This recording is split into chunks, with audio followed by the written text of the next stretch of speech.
And Imam Al Ghazali at that point realized that he had to set out on this journey. So he puts his family in a situation where they were taken care of. He had daughters. His only son died, Hamid. And his wife was taken care of. And he said he was going to go on Hajj. And he set out. And he spends 10 years of his life pretty much just traveling in the Muslim world and not telling people who he was and living in a total state of abasement.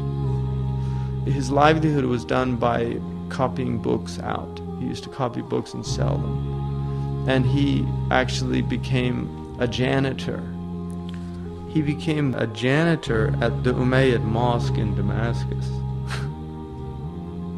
So he used to sweep the mosque, and then he was given a room there, and he used the room as a khalwa, but literally nobody knew who he was.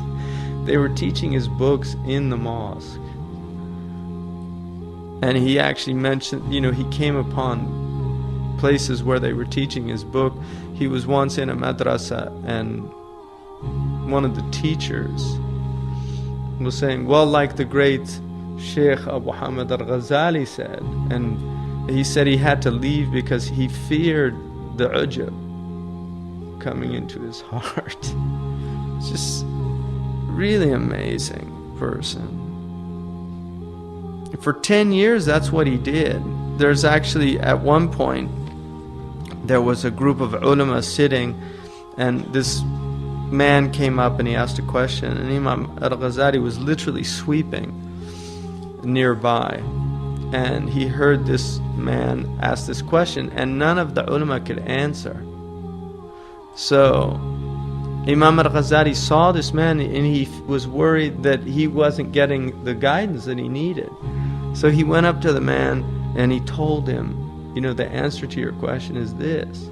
And the man looked at me, started laughing, and he said, all those ulama couldn't answer me, and you think I would believe you? You're just a janitor.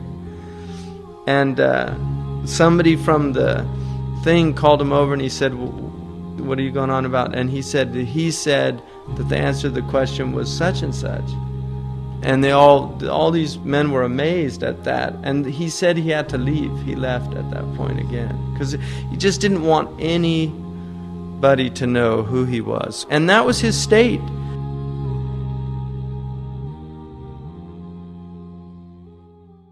محمد سيد الكونين والثقلين والفريقين من عرب ومن عجم.